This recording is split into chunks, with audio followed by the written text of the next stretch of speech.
My life wasn't some grand adventure novel. It was a mosaic, painstakingly crafted over years.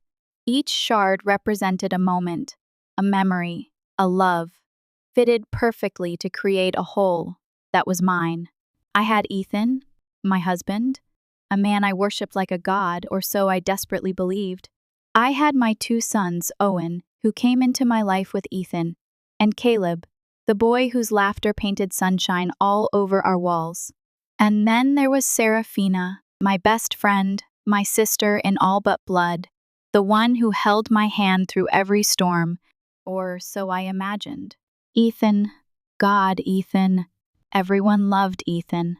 He was a pillar in our little town, a man respected and admired, charming, generous, the kind of guy who remembered your birthday and actually meant it. He'd been married before. When I met him, he was raising Owen on his own, his ex-wife a ghost, lost in her own battles. I welcomed Owen into my heart, determined to give him the safe harbor he deserved. 3 years later, Caleb arrived, a tiny hurricane of joy, and our house vibrated with life. We were the picture of goddamn happiness. Sunday barbecues, school plays, family movie nights piled on the couch, tangled limbs and shared popcorn. I was blind to the fault lines cracking beneath the surface. I didn't see it, not until it was too late, until the earth opened up and swallowed everything I held dear. Serafina, she was magnetic. People were drawn to her like moths to a flame, not always knowing why. She married young, to Marcus, a man swimming in money. They lived in a sprawling, sterile house that felt more like a museum than a home. She'd confessed, over countless coffees, about the hollowness in her marriage. He's fine, Eliza, but there's no spark, no fire. Her voice was laced with a bitterness I couldn't fully understand back then. You and Ethan, though, you have everything. I took it as admiration, maybe even envy, a harmless pang. I never, in my wildest nightmares, imagined it was a mask for something far, far more sinister. For a while, I dismissed the red flags, those little whispers of doubt that nipped at my heels. Ethan was always affectionate, leaving love notes on the fridge, surprising me with flowers. Then, slowly, almost imperceptibly, things shifted. The notes stopped. The flowers withered. He started coming home late, his explanations vague, always work stuff. When I asked if something was wrong, he'd force a smile, brush it off. Just a long day, babe. He wouldn't meet my eyes. It was subtle at first. His phone glued to his hand, muffled conversations in the hallway. The way he'd tense up when I walked into a room unannounced. Then, one night, I caught him angling his phone away from me in bed, his face flushed, and a cold, twisting suspicion coiled around my gut. I felt like I'd swallowed a shard of ice. Serafina changed too. She'd always been an open book, sharing everything. Suddenly, she was guarded. Our long talks became surface level. Her laughter lacked its usual warmth. She canceled plans, showed up late, or left early. When we did see each other, there was something in her eyes. Guilt, hesitation, a shadow. I couldn't name. I told myself I was imagining things. That I was paranoid. That the woman who'd been like a sister, a part of my very soul, could never betray me. The night the world imploded started like any other. I was folding laundry in the living room, Caleb playing with his Lego, Owen upstairs, lost in homework. My phone buzzed on the counter. An unknown number. I almost ignored it, thinking it was spam. But something tugged at me, a magnetic pull I couldn't resist. I opened the message. A hotel name. A room number. Nothing else. My breath hitched. My heart hammered against my ribs. I told myself it was a mistake, that it had nothing to do with me. But deep down, a primal instinct, a scream in my soul, knew. I mumbled some lie to my neighbor about a grocery run, asked her to watch the kids. The drive to the hotel felt like an eternity, each mile stretching into a lifetime. My hands gripped the steering wheel so tight, my knuckles turned white. I kept chanting, I'm being ridiculous. I'm going to find nothing. But the closer I got, the heavier the dread became, a suffocating blanket smothering all hope. The moment I stepped into that hallway, standing outside room 217, I knew the truth was waiting for me on the other side. The air was thick with secrets. My hands trembled as I knocked softly, my pulse roaring in my ears. "Come in! What took you so long? Help me clean up this spilled wine," Serafina's voice. Familiar, irritated, impatient. For a moment, I was paralyzed. Every cell in my body screamed at me to turn around, to run, to pretend I'd never come. But I was a moth, drawn to the light, even if it meant burning alive.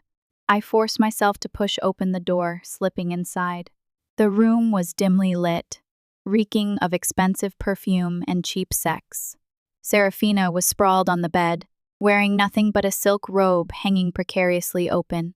A bottle of red wine lay on its side on the nightstand, staining the crisp white sheets with dark, accusing splotches.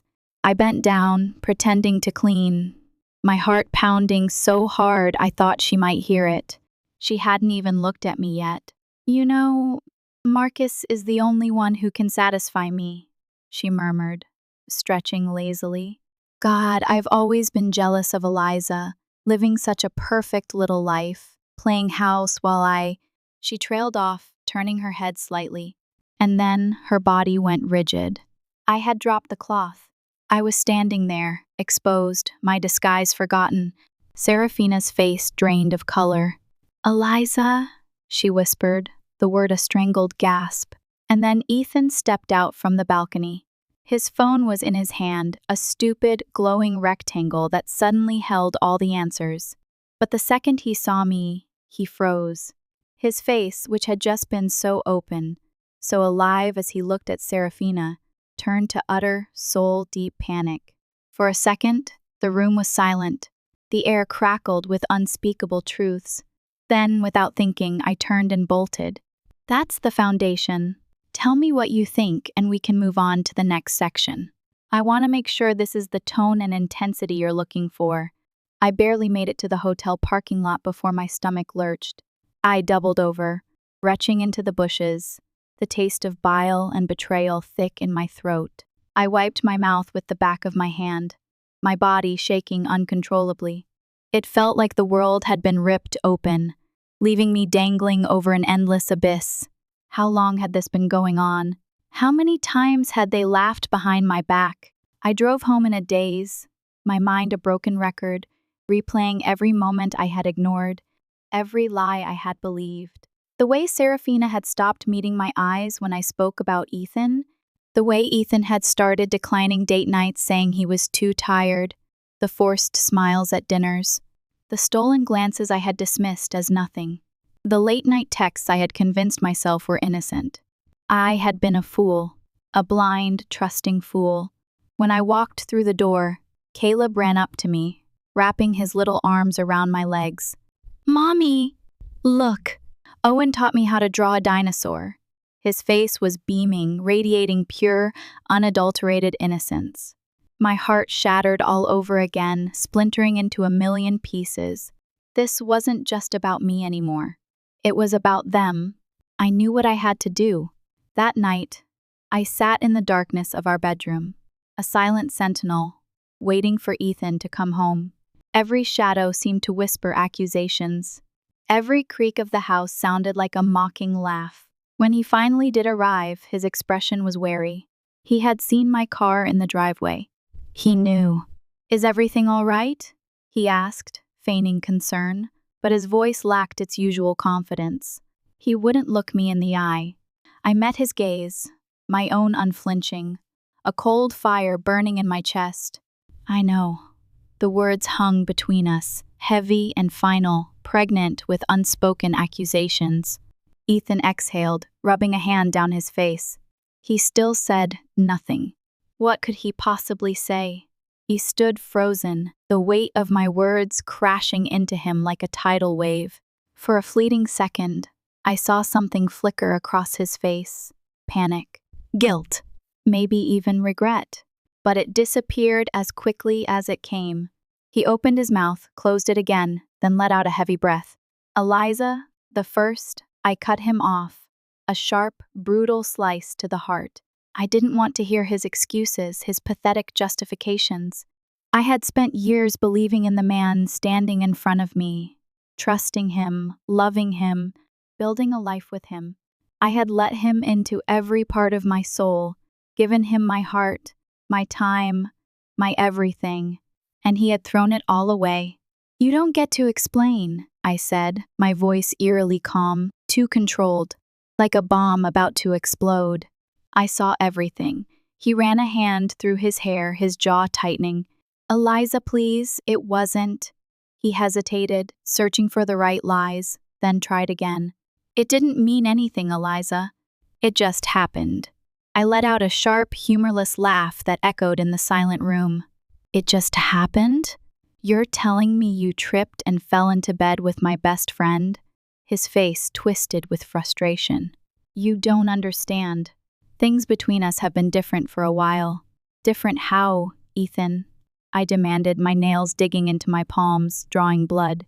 "Because as far as I can remember, I was still kissing you goodnight. I was still raising our children. I was still here, loving you. While you..." My voice broke, the carefully constructed dam of control threatening to burst. I swallowed the pain, refusing to let him see me break. "Not now." "How long?" He exhaled, looking away, avoiding my gaze. "How long?"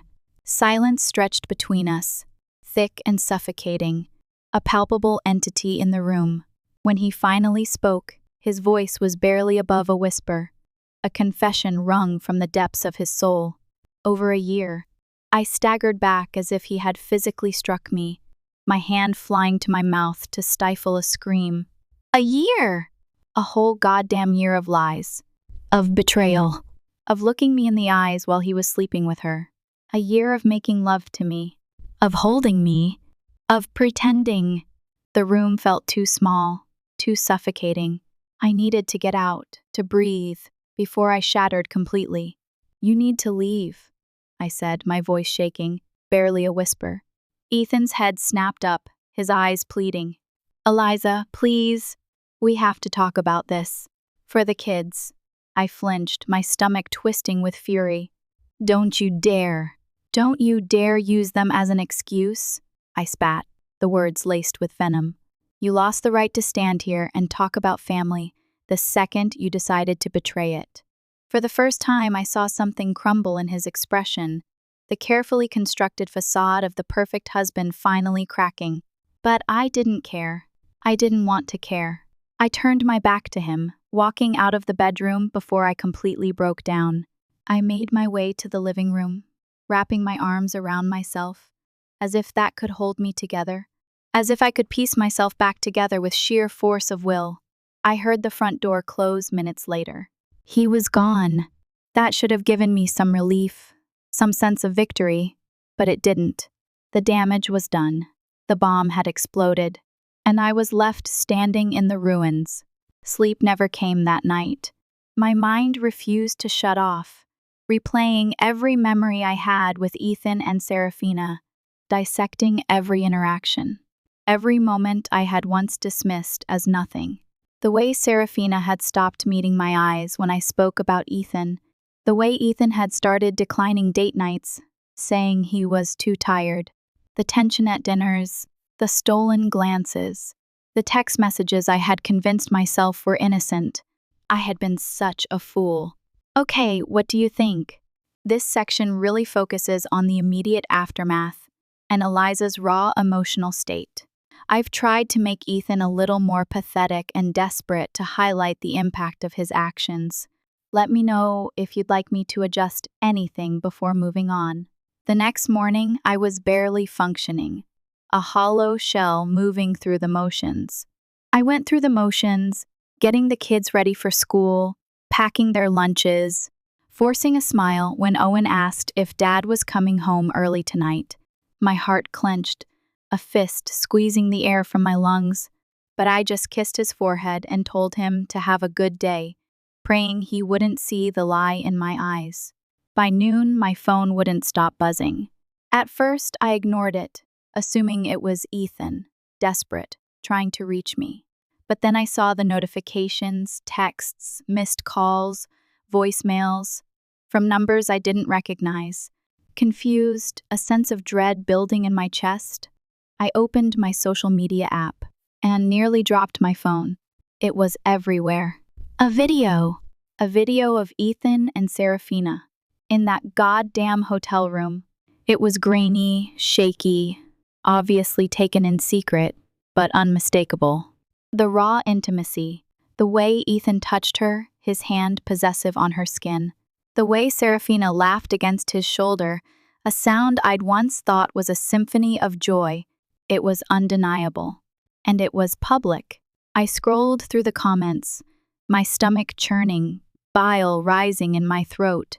People were already speculating, recognizing their faces, dragging my marriage through the mud. My children were going to see this. My hands trembled as I dialed a number I never thought I'd call. A number etched in my memory from years of pretending Marcus didn't exist. He picked up after 2 rings, his voice eerily calm, a predator who'd just cornered his prey. "I take it you saw the video?" My grip on the phone tightened, my knuckles white. "What the hell did you do?" There was a pause, a beat of silence that felt like an eternity. "I did what needed to be done. You exposed my life to the entire world." My voice was rising, a strangled shriek, but I didn't care. "You didn't just hurt them, Marcus. You humiliated me." "My children! Do you even care about the damage you just caused?" Marcus sighed, a sound that grated on my nerves, and for the first time there was something like remorse in his voice, a flicker of humanity behind the cold, calculating exterior. "I didn't do it to hurt you, Eliza," he said, his voice strained almost. "Sad? I needed them to suffer the consequences of what they did." I felt sick. "So you decided to play God? They didn't just betray us," he said, his voice sharp, the remorse vanishing as quickly as it appeared. "They tore apart 2 families, and they did it without a second thought. I wasn't going to let them get away with it. I wanted to scream at him, to curse him for dragging my children into this nightmare. But the truth was, one understood his rage. I felt it, and that terrified me. "Take it down," I whispered, my voice raw, pleading. Marcus exhaled slowly, the sound of defeat. "It's too late for that." The line went dead. I dropped the phone onto the counter, my chest heaving, gasping for air. It was too late. The damage was done. The world was burning. The rest of the day passed in a blur. A horrifying montage of panicked calls from concerned friends, hushed whispers at the grocery store, even a goddamn reporter camped outside my house, a vulture waiting to feed on the carrion of my life. The scandal was spreading like wildfire, and there was nothing I could do to stop it. Then Ethan showed up at my door. His face was drawn, haggard, his hair disheveled, like he hadn't slept in days. He didn't even try to come inside, didn't dare to cross that threshold. He just stood there on my doorstep, his eyes filled with something close to desperation, a plea. I couldn't bring myself to answer. "Can we talk?" he asked, his voice hoarse, barely a whisper. I crossed my arms, a defensive shield against the storm raging inside me. "You mean now? After your affair is broadcast for the whole goddamn world to see?" His jaw tightened, a muscle twitching in his cheek. "Eliza, please."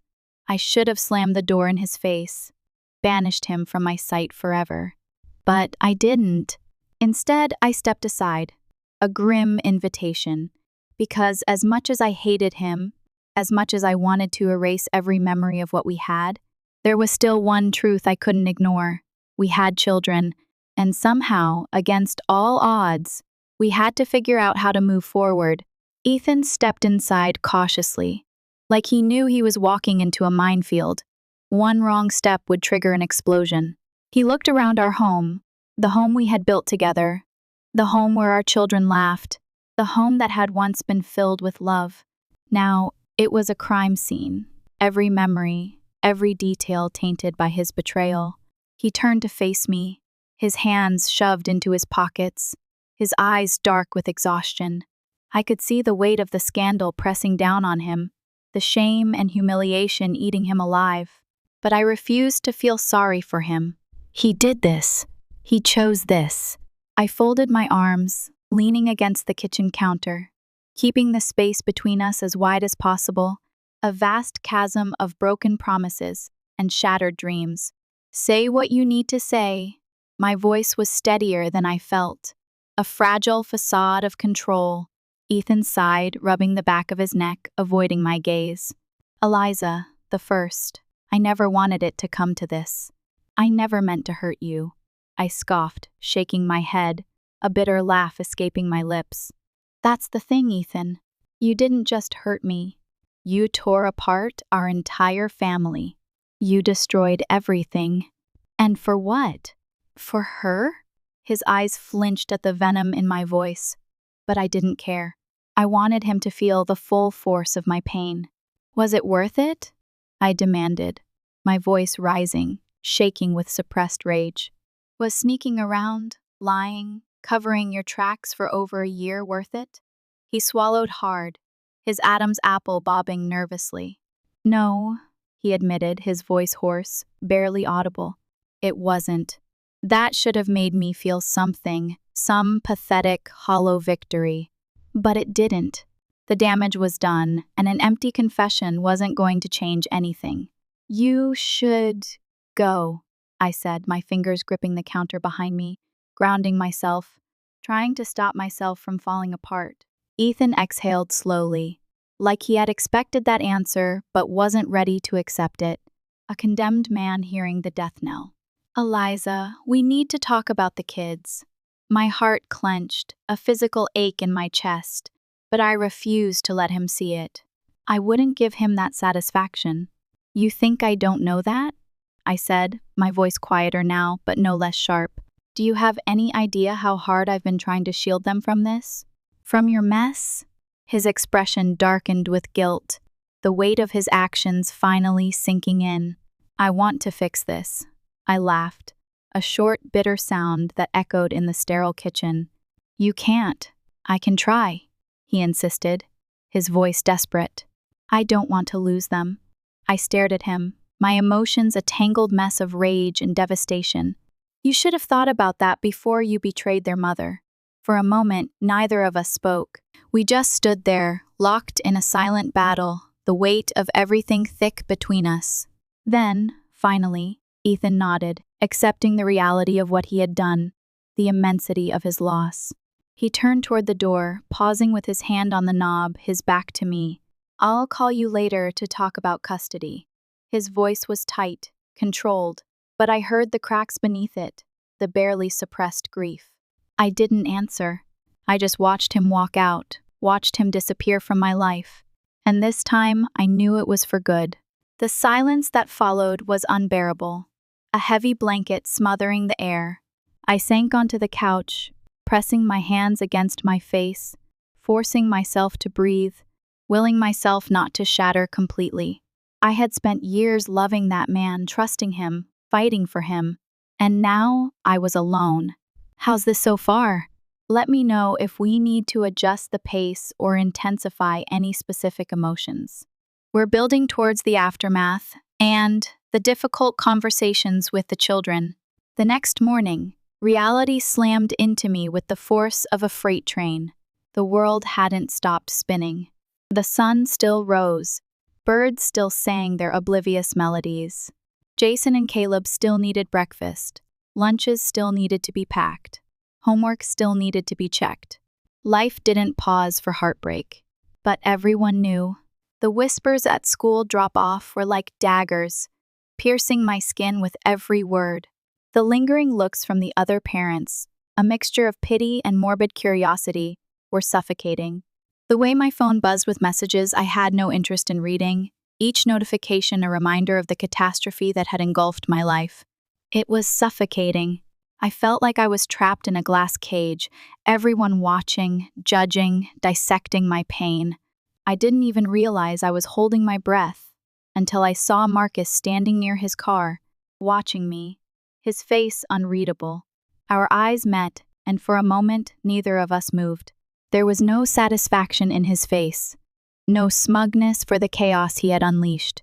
Just exhaustion, regret, maybe even a little pity.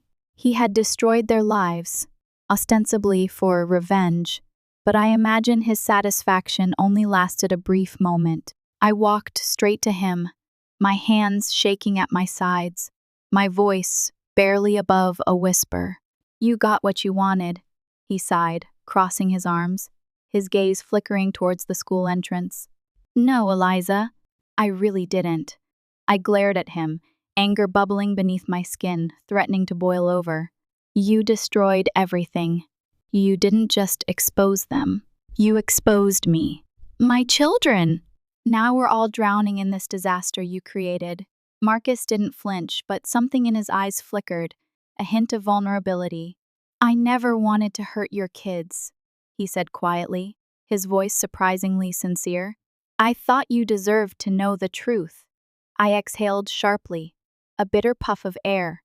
"I already knew. You just made sure the rest of the world did too." Marcus ran a hand down his face, looking suddenly older, more worn down than I'd ever seen him. I took the video down. I blinked, momentarily stunned. "What?" "It's gone," he nodded, a weary gesture. "It's gone," he said simply. "But it's too late." "I know. Once something's out there, you can't erase it completely." My stomach twisted, a knot of conflicting emotions tightening inside me. I hated him for what he did, for his vindictive cruelty. But at the same time, wasn't I just as guilty? Hadn't I wanted Ethan and Serafina to suffer just as much as he did? The difference was, he had acted on it, unleashing a firestorm that consumed everything in its path. I shook my head, trying to clear my thoughts, focusing on the present. "I need to focus on my kids." He nodded, understanding etched on his face. "For what it's worth, I'm sorry, I didn't respond." I just turned and walked away, leaving him standing there, alone with his regrets. By the end of the day, Serafina's life had completely fallen apart. Marcus had filed for divorce, cutting her off from everything she had, stripping her bare. She had tried calling me, leaving multiple voicemails, her voice cracking under the weight of her own desperation. "Please, Eliza, I swear I never wanted to hurt you," she sobbed in one of them, her voice almost unrecognizable. "I don't even know how it started. I was so unhappy and he was there, and I made a mistake. But I love you. I still love you. Please don't shut me out." I deleted every message without listening to them, each click of the delete button a small act of defiance. I could have screamed at her. I could have met up with her just to watch her squirm, just to throw all her pathetic excuses back in her face. But what was the point? She had already lost everything: her husband, her comfortable life, her social standing, her reputation, and most of all, she had lost me. That was the one thing she could never undo.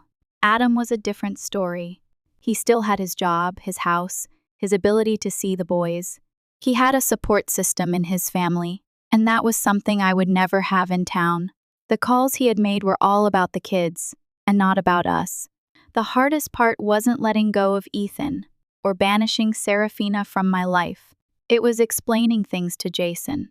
He was old enough to sense that something was terribly wrong, that his father wasn't just working late anymore, that the comfortable rhythm of our family life had been irrevocably disrupted. I had tried to keep things vague, tried to shield him from the ugly truth, but kids weren't stupid. They saw the cracks, they felt the tension, they heard the hushed whispers. One evening, as I was tucking him into bed, he finally asked me the question I had been dreading, the question that threatened to shatter my already fragile composure. "Did Dad do something bad?" I froze, my hands tightening around the blanket, my heart pounding in my chest. "Why do you ask that, sweetheart?" Jason frowned, looking down at his hands, picking at a loose thread on his blanket. "At school, some kids were talking about him, about why he doesn't live here anymore." He hesitated, then looked up at me with those same blue eyes. Ethan had eyes that reflected a vulnerability that broke my heart. "They said he cheated. I inhaled sharply, my stomach twisting into a painful knot. Cheated. Such a simple word, but it carried the weight of 1,000 betrayals. What else did they say? I asked, my voice barely a whisper. Jason shrugged, trying to appear nonchalant, but his eyes betrayed his anxiety. That's it. But is it true? I sat down on the bed beside him, my heart aching for his lost innocence, for the world that had been stolen from him. Jason, sometimes grown-ups make really bad choices, I said softly, choosing my words carefully, trying to minimize the damage. And sometimes, those choices hurt the people they love. I swallowed the lump in my throat, the words sticking in my throat like shards of glass. Your dad made a mistake. A big one. But that doesn't mean he doesn't love you. Jason was quiet for a long time, processing my words, his brow furrowed in concentration. Do you still love him?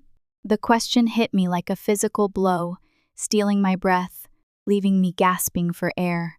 I had spent so long trying to convince myself that the love I had for Ethan had turned to hate, that the feelings I once cherished had been replaced by anger and resentment.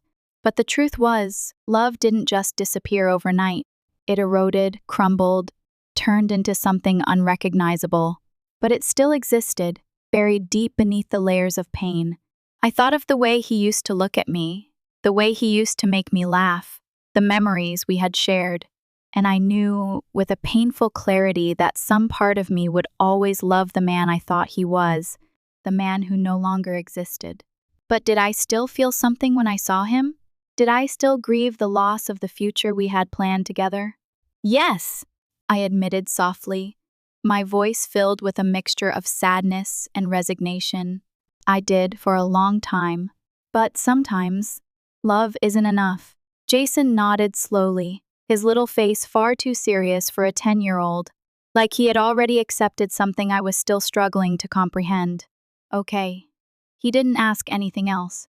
He just curled up under his blankets, closed his eyes, and turned away from me, silently retreating into his own world of confusion and pain.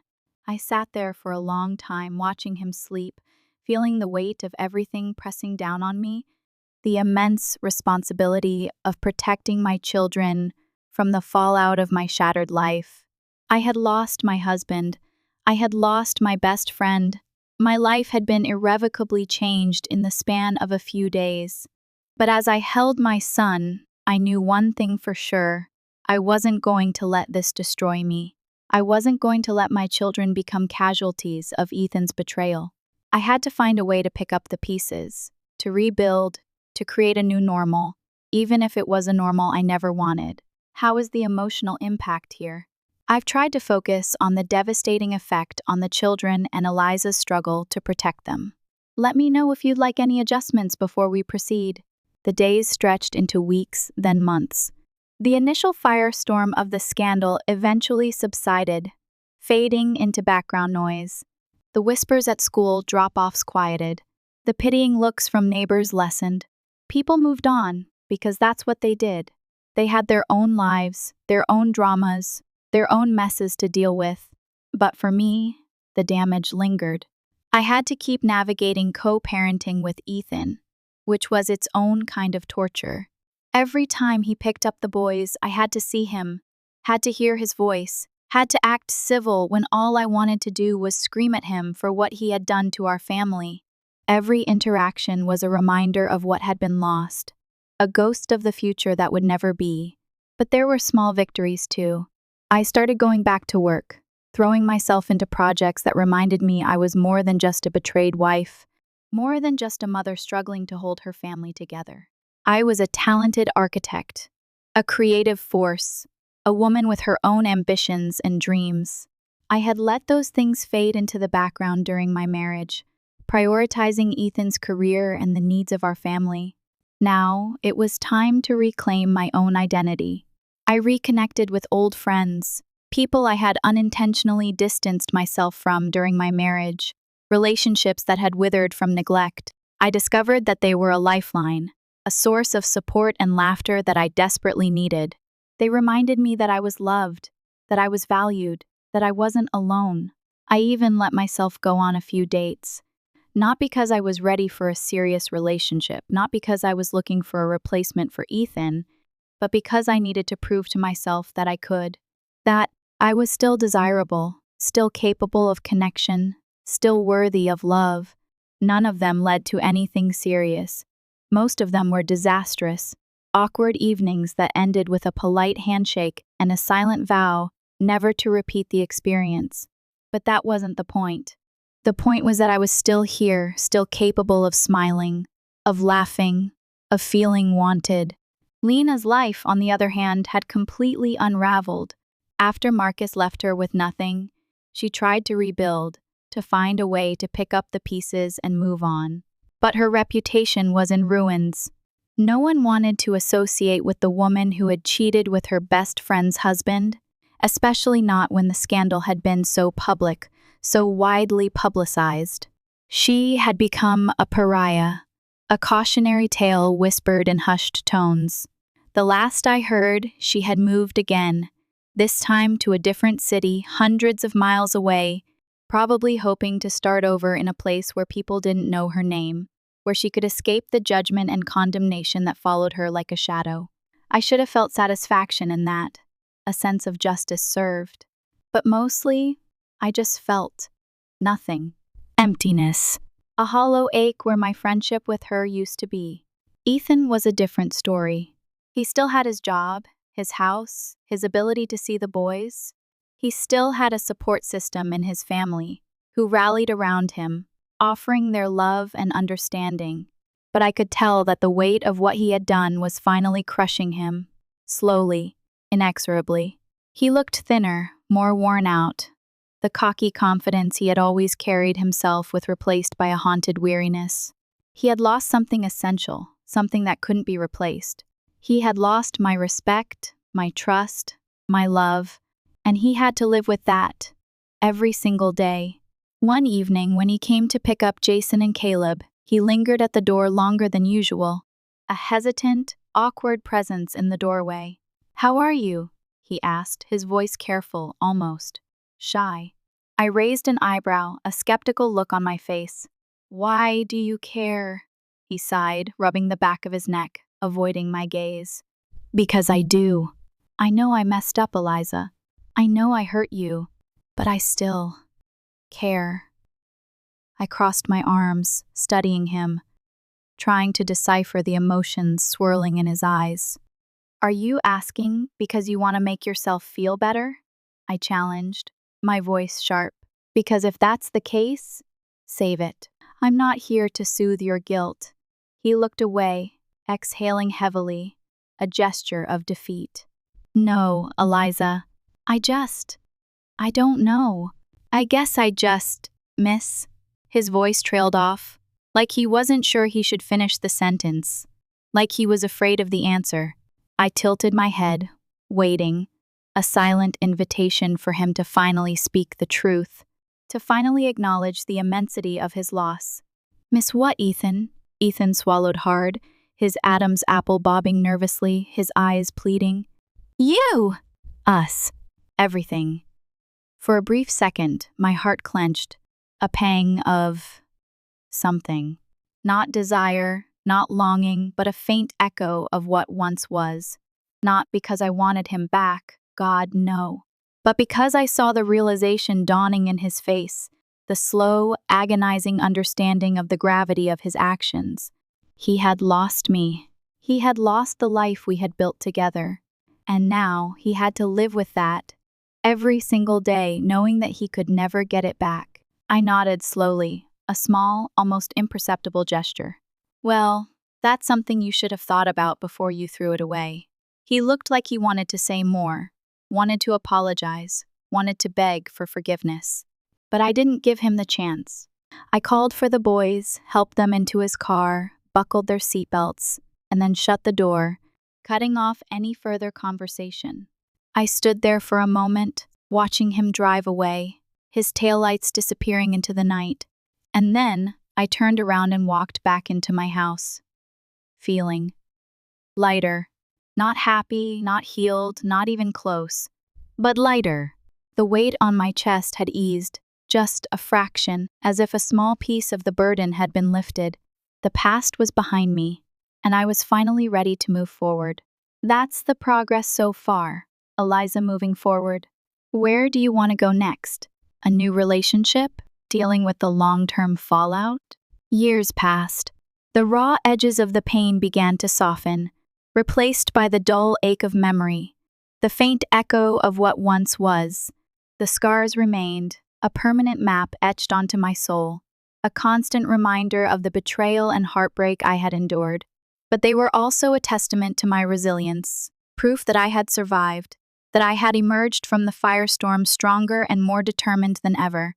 Co-parenting with Ethan became manageable. Not easy, never easy, but manageable. We found a fragile truce, a silent agreement to prioritize the needs of our children, even if it meant swallowing our own pride and resentment. The animosity lessened, replaced by a sort of detached civility, a professional courtesy between two people bound together by a shared history and a shared responsibility.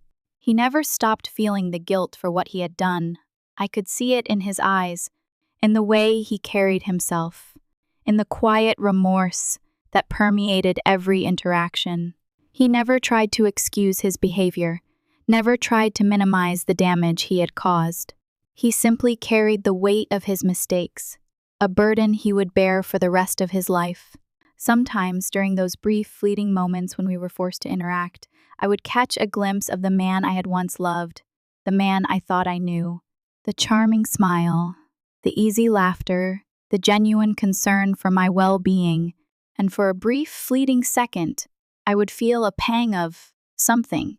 Not longing, not desire, but a quiet sadness for what could have been, for the future that had been stolen from us.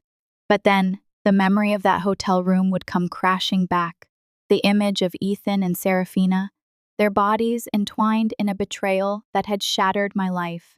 And the pang of sadness would be replaced by a cold, hard resolve. I would never forgive him. I would never forget. But I could move on. The boys, bless their hearts, were remarkably resilient. Jason, now a teenager, still carried a flicker of anger towards his father, a sense of protectiveness towards me that both warmed and worried my heart. Caleb, still a child, was more forgiving, more willing to accept the new reality, to love his father without reservation. I encouraged them to have a relationship with Ethan, to build their own memories, to form their own opinions, without my interference. I refused to poison their minds with my own bitterness, refused to let my pain define their relationship with their father. That was their choice, their journey. As the years passed, I focused on building my own life, on creating a fulfilling existence that wasn't defined by my relationship with Ethan or by the shadow of Serafina's betrayal.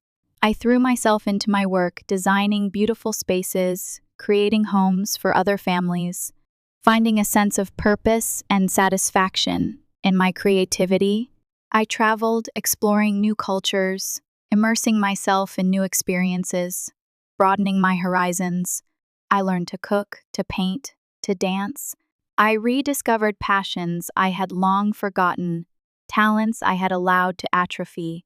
And then, one day, I met someone. His name was David. He was kind, intelligent, funny, and compassionate. He was a successful lawyer, a divorced father of two, a man who understood the complexities of life, the nuances of heartbreak, the resilience of the human spirit. We met at a gallery opening, drawn together by a shared appreciation for art, for beauty, for the power of human expression. We talked for hours that night, about everything and nothing, about our lives, our dreams, our fears. He didn't know about my past, about the scandal that had defined my life for so long. I didn't tell him. I wanted him to see me, to know me, without the weight of that baggage. We started dating slowly, cautiously, both of us wary of opening our hearts again, both of us scarred by past experiences. But there was a connection between us, a spark of genuine affection that couldn't be denied. He was patient, understanding, and respectful. He listened without judgment.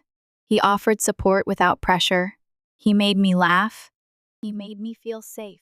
Slowly, tentatively, I began to open up to him, sharing my story, revealing the wounds that still lingered beneath the surface.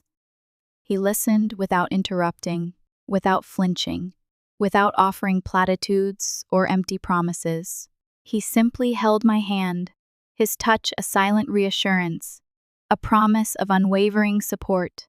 When I finished, when I had laid bare the most painful parts of my past, he simply looked at me, his eyes filled with a mixture of sadness and admiration.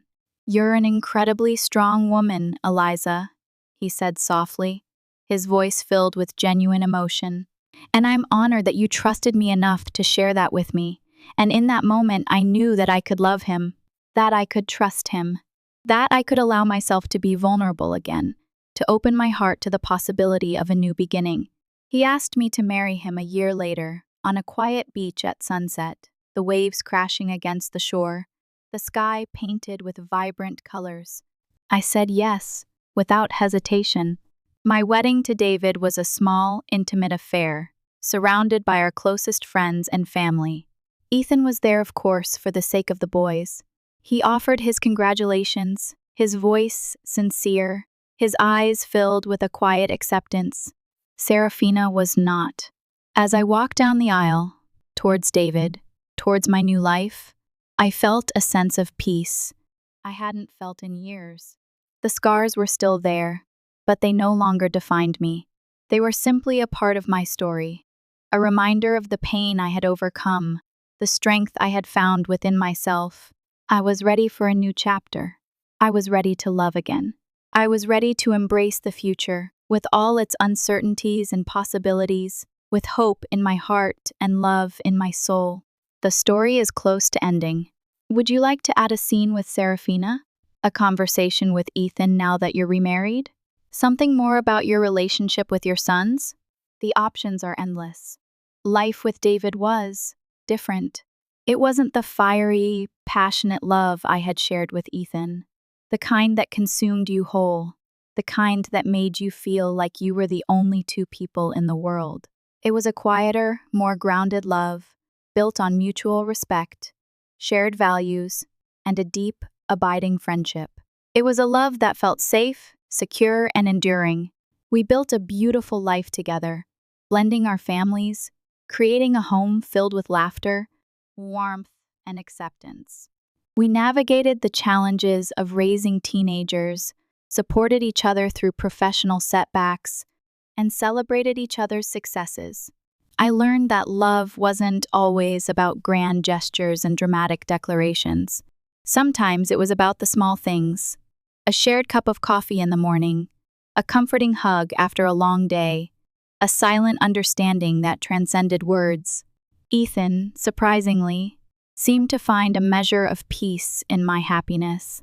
He never remarried, never found another partner to share his life with. He remained dedicated to the boys, a constant presence in their lives, a loving and supportive father. One day, years after my wedding to David, I ran into Ethan at Caleb's high school graduation. We stood side by side, watching our son receive his diploma, a shared sense of pride and accomplishment uniting us. "He's a good kid," Ethan said softly, his voice filled with emotion. I nodded, my heart swelling with pride. "He is." A comfortable silence settled between us, a quiet acknowledgement of the past, a mutual understanding of the present.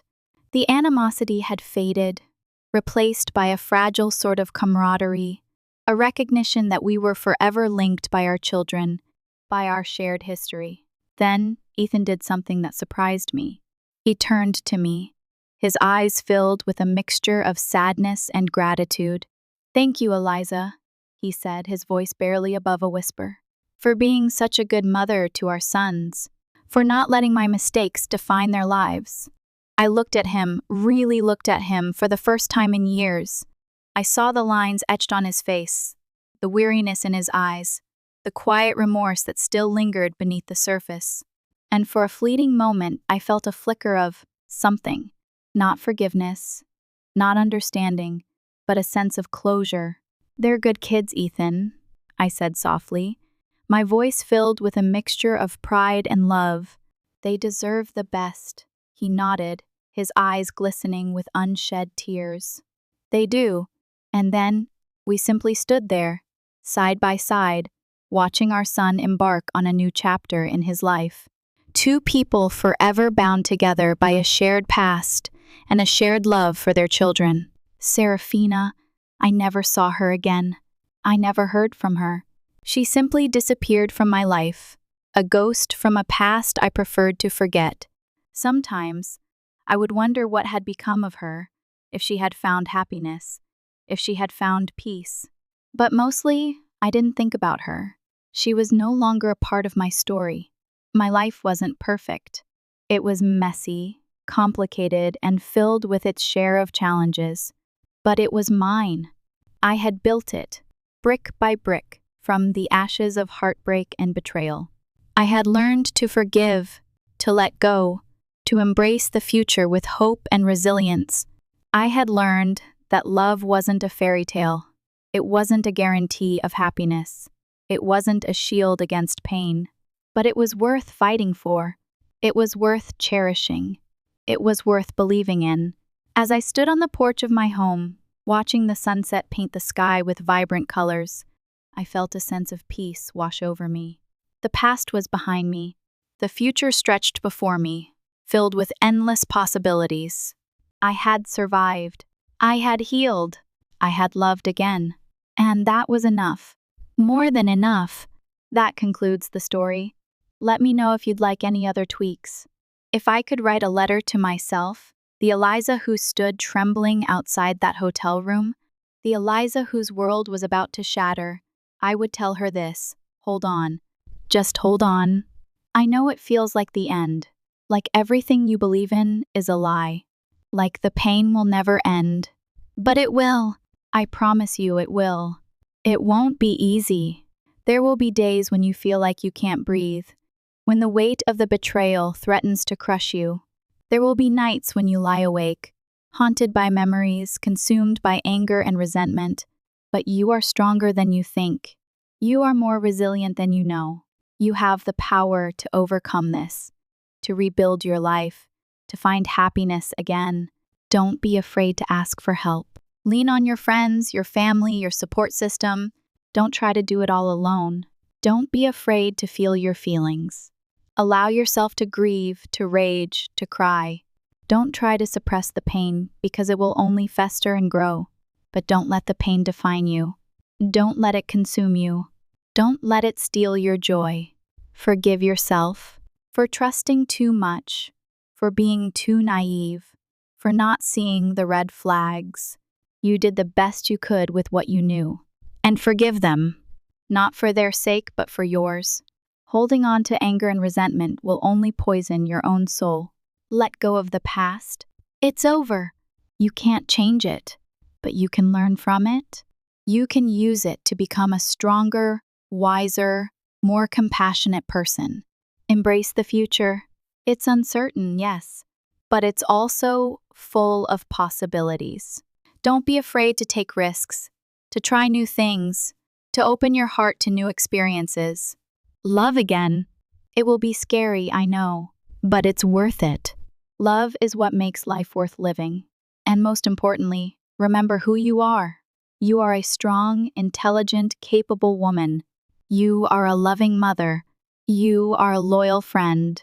You are worthy of happiness. Don't let anyone, not even Ethan, not even Serafina, take that away from you. Hold on, Eliza. You've got this.